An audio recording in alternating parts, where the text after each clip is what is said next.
तो भारतीय ज्ञानशाला में आप सभी का हार्दिक अभिनंदन है। जो लोग भी इस चैनल पे नए हैं वो लोग प्लीज़ चैनल को एक बार सब्सक्राइब कर ले। वीडियो एंड तक देखिए, पसंद आए तो लाइक शेयर सब्सक्राइब ज़रूर करें। चलिए बात करते हैं हम बिहार विद्यालय परीक्षा समिति पटना द्वारा जारी किए गए नोटिफिकेशन की जो है सक्षमता परीक्षा को लेके। ठीक है, तो बिहार विद्यालय विशिष्ट शिक्षक नियमावली 2023 के नियम 4 के आलोक में स्थानीय निकाय शिक्षकों की प्रथम सक्षमता परीक्षा 2024 से संबंधित विज्ञप्ति प्रारूप एवं आवेदन पत्र प्रारूप पर अनुमोदन प्रदान करने के संबंध में। ठीक है, ये है। अब आपको बता दिया गया है, देख लीजिए यहाँ पे हो क्या रहा है। यहाँ पे है असली सूचना। ठीक है, आपको इसका विशिष्ट विवरण दे दिया गया है, यानी कि नोटिफिकेशन आपकी जारी कर दी गई है। अब आपको जो भी करना है इस नोटिफिकेशन के हिसाब से करना है। तो सक्षमता परीक्षा में सारे प्रश्न जो होंगे वो बहुविकल्पीय होंगे। ठीक है, 1 नंबर का क्वेश्चन होगा और नेगेटिव मार्किंग नहीं होगी। ठीक है, नेगेटिव मार्किंग नहीं होगी, ये बहुत अच्छी चीज़ है। दूसरी, इसका जो भी है ना, प्राथमिक मध्य माध्यमिक और उच्च माध्यमिक कक्षाओं के लिए यहाँ पे जो भी सब्जेक्ट पढ़ाया जाता है उसके अकॉर्डिंग देखिए यहाँ पे दिया गया है। जो भाषा है एवं सामान्य विषय, ठीक है, उसमें हिंदी, बांग्ला, मैथिली, अंग्रेजी, संस्कृत, अरबी, फारसी, भोजपुरी, उर्दू, गणित विज्ञान, समाज विज्ञान, योग एवं शारीरिक शिक्षा, संगीत। ये प्राथमिक विद्यालय के शिक्षक अभ्यर्थियों को भाषा के अंतर्गत अंग्रेजी भाषा एवं हिंदी अथवा उर्दू अथवा बांग्ला में से किसी एक भाषा की परीक्षा देनी होगी। यहाँ पे समझने वाली चीज़ है कि क्या करना है आपको भाषा में। ठीक है, आप प्राथमिक विद्यालय के शिक्षक अभ्यर्थियों को, जो प्राइमरी के शिक्षक अभ्यर्थी हैं, उनको भाषा के अंतर्गत क्या है, अंग्रेजी भाषा एवं हिंदी अथवा उर्दू अथवा बांग्ला में से किसी एक की परीक्षा देनी। कि इंग्लिश आपको देना ही देना है, उसके साथ आप हिंदी और उर्दू और बांग्ला इनमें से किसी एक को सब्जेक्ट को चुन सकते हैं। इंग्लिश आपका कंपलसरी सब्जेक्ट है, हिंदी, उर्दू और बांग्ला में से कोई एक सब्जेक्ट आपको चुनना है। ठीक है, चलिए। माध्यमिक विद्यालय के कक्षा 9-10 के शिक्षकों के लिए विषय एवं कोड। देखिए, कोड इन्होंने साथ के साथ दे रखे हैं, जो आपको सब्जेक्ट कोड में भरना है। जो भी आप सब्जेक्ट लेंगे वो आपके सामने उसमें कोड देना रहेगा। यहाँ देखिए, हिंदी के लिए 101 है ना, उर्दू के लिए 102, बांग्ला के लिए 103, इस तरह के सारे कोड इन्होंने आपको दे दिए हैं। आप अपना कोड चेक कर लेंगे। 11 से 12 की सब्जेक्ट कोड है। अब आते हैं पाठ्यक्रम के लिए। सिलेबस क्या है, यहाँ पे कुछ खास दिया नहीं है। जो भी आपका सब्जेक्ट होगा उसके लिए कोड दे दिए गए। ये 11-12 के सब्जेक्ट हैं, हिंदी, उर्दू, अंग्रेजी, संस्कृत, बांग्ला, मैथिली, मगही, अरबी, ये तो सारा लैंग्वेज वाला है। उसके बाद गणित है, भौतिक विज्ञान, रसायन विज्ञान, जंतु विज्ञान, जो भी आपका सब्जेक्ट होगा उसके अकॉर्डिंग आपको ये कोड वहाँ पर ले लेना है। ठीक है, और सिलेबस जो है, सिलेबस आपका बिल्कुल जाना है। सिलेबस आपका है टीआरई 1 और टीआरई 2 का, यानी कि जिस लेवल पे आप हैं, जो आपका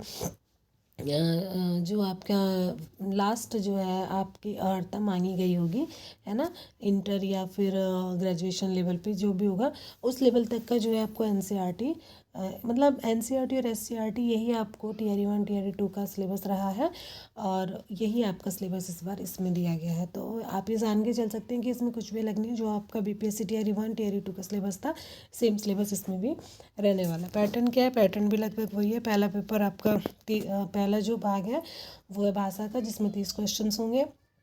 दूसरा है सामान्य अध्ययन का, जिसमें 40 क्वेश्चन होंगे, वो आपका जो जीएस का पार्ट होता है। तीसरा है सामान्य विषय, जो आपका जो 1 से 5 के लिए सामान्य विषय, तो उस पर सब कुछ आ जाने वाला है। जो भी 1 से 5 में इन्वायरमेंटल स्टडीज़ आ जाएगा, आपका जनरल साइंस आ जाएगा, जनरल मैथ आ जाएगा। ठीक है, कक्षा 6 से 8 के लिए वही भाषा, सामान्य अध्ययन और जो भी आपका सब्जेक्ट होगा। 9-10 के लिए भी भाषा ज़रूरी है, सामान्य अध्ययन 40 नंबर का और 80 नंबर का आपके सब्जेक्ट। 11-12 के लिए भी सेम रहने वाला है। उसके बाद देखिए, अर्थ क्या है, स्थानीय निकाय द्वारा राज्य के प्राथमिक, मध्य माध्यमिक, उच्च माध्यमिक विद्यालयों में नियुक्त कार्यरत शिक्षक, शारीरिक शिक्षक से पुस्तकालय अध्यक्ष। ठीक है, परीक्षा शुल्क आपका कितना रहना, 1100 रुपये। सभी कोटि के अभ्यर्थियों के लिए परीक्षा शुल्क यही है। परीक्षा प्रक्रिया कितने की है, 2.5 घंटे की। ठीक है, और ऑनलाइन पेपर होगा, ये भी ध्यान रखिएगा आप। अब यहाँ देख लीजिए, जो जनरल कैटेगरी है वो 40% आ जाएगा तो वो पास हो जाएंगे। ठीक है, पिछड़ा वर्ग जो है उनके 36.5%, अत्यंत वालों का 34%, अनुसूचित जाति SC ST का 32%, दिव्यांग का 32% और महिलाओं का 32%। महिलाएं चाहे किसी भी कैटेगरी की होंगी 32% नंबर आने हैं उनके, ठीक है। प्रमाण पत्र आप लोगों का वही है जो भी सक्षमता परीक्षा 2024 उत्तीर्ण सभी अभ्यर्थियों को उत्तीर्णता प्रमाण पत्र निर्गत किया जाएगा। परीक्षा फॉर्म भरते समय शिक्षक अभ्यर्थियों को 3 जिले का विकल्प देना अनिवार्य होगा। इस पे बहुत लोग आपत्ति भी कर रहे हैं, बट अभी तक कुछ उस पर प्रतिक्रिया नहीं मिली है, ठीक है। और फॉर्म भी चालू कर दिया गया है, आपका नियमावली ये जो है नोटिफिकेशन भी जारी कर दिया गया, तो आप लोग ज़्यादा इधर उधर ध्यान ना दीजिए, अपनी पढ़ाई पर ध्यान दीजिए। शिक्षक अभ्यर्थी द्वारा भरे गए आवेदन करने के उपरांत संबंधित जिला के जिला कार्यक्रम पदाधिकारी के लॉगिन में जाएगा, ठीक है। ये तो सारा उधर है। जिस उसके बाद परीक्षा फॉर्म भरते समय शिक्षक अभ्यर्थी द्वारा खासकर पिता पति का नाम, जन्मतिथि, ये सब जो आपको सही से भरा गया है ना, ये मिलान करने के उपरांत सबमिट किया जाएगा। परीक्षा देने के पश्चात मूल प्रवेश पत्र गुम हो गया अगर, तो आपको दोबारा सक्षमता परीक्षा पत्र परीक्षा जो है देनी पड़ेगी। ये ध्यान रखिएगा, बहुत संभाल के अपना मूल प्रवेश पत्र रखा जाना चाहिए। ये जो पेपर है वो 2024 के फरवरी 2024 के अंतिम सप्ताह में होने की पूरी संभावना है, जिसके लिए फरवरी के तृतीय सप्ताह में प्रवेश पत्र निर्गत किया जाएगा। अब आपके पास बिल्कुल भी टाइम नहीं बचा, ये ध्यान रखिएगा आप लोग। समिति द्वारा निर्गत प्रवेश पत्र को शिक्षक अभ्यर्थी द्वारा डाउनलोड किया जाएगा। डाउनलोड किए गए प्रवेश पत्र को जिला कार्यक्रम पदाधिकारी स्थापना द्वारा माह दिसंबर 2023 के वेतन भुगतान का सत्यापन वेतन भुगतान पंजी से कर भौतिक हस्ताक्षर के उपरांत अपलोड किया जाएगा। शिक्षक अभ्यर्थी को आधार कार्ड नियोजन इकाई द्वारा निर्गत नियुक्ति पत्र एवं फोटो का मिलान कर जिला कार्यक्रम पदाधिकारी स्थापना द्वारा प्रवेश पत्र प्रति हस्ताक्षर किया जाएगा। देखिए ये जो ब्लैक हेडिंग में दिया गया बहुत ज़रूरी है आपके मूल प्रवेश पत्र के लिए। बहुत सारा इसमें आपका जो लास्ट वेतन है दिसंबर माह का, उसकी जो स्लिप होगी उसके अकॉर्डिंग ये सारा कुछ होने वाला है, तो आप लोग ये चीज़ ध्यान रखिएगा। शिक्षा के जिन्होंने सक्षमा प्रतियोगिता देनी है ऑनलाइन परीक्षा हेतु कंप्यूटर पर प्रैक्टिस करने की सलाह दी जा रही है। आप लोग 7:30 से 9:30 बजे तक जाकर प्रशिक्षण ले सकते हैं। कहाँ पे, वो आपको दिया गया है ICT लैब में, ठीक है। 5 बजे के बाद नज़दीकी प्राथमिक शिक्षक प्रशिक्षण संस्थान, जिला शिक्षा एवं प्रशिक्षण संस्थान, शिक्षण प्रशिक्षण महाविद्यालय में आप कहीं भी इन 3-4 जगह पे जाके अपना प्रशिक्षण ले सकते हैं। सक्षमता परीक्षा, और इसके लिए आप लोग घबराइए मत कि हमने कंप्यूटर कभी छुआ नहीं है, कभी पता नहीं। जैसे ही आप एग्ज़ाम रूम में जाएंगे वहाँ पे बहुत सारे सपोर्टर होते हैं, जो भी एग्जामिनर वहाँ पे होते हैं, आप उनसे हेल्प मांग सकते हो, वो आपको बता देंगे। सिर्फ आपको कि माउस चलाना है, और अगर आप माउस से नहीं कर सकते हैं तो आपको वो कीबोर्ड की हेल्प भी बता देंगे, और आपको कुछ ज़्यादा इसमें करना नहीं है। 1-2 बार आप अपने प्रैक्टिस कर लेंगे, हो जाएगा।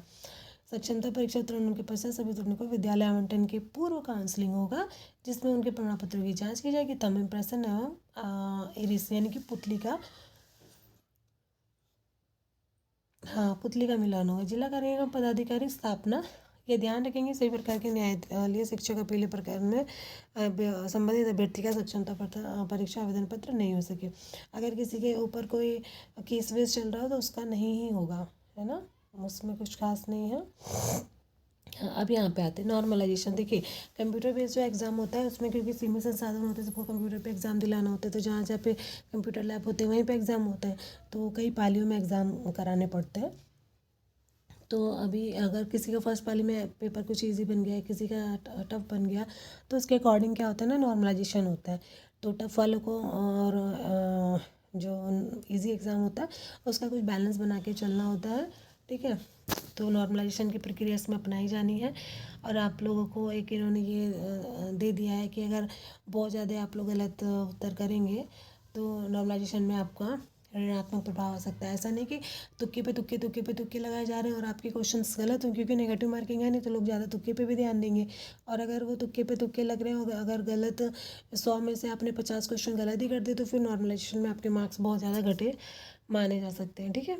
तो 1 फरवरी से 15 तारीख तक ऑनलाइन इसमें जो है वो फॉर्म स्वीकार किए जाएंगे।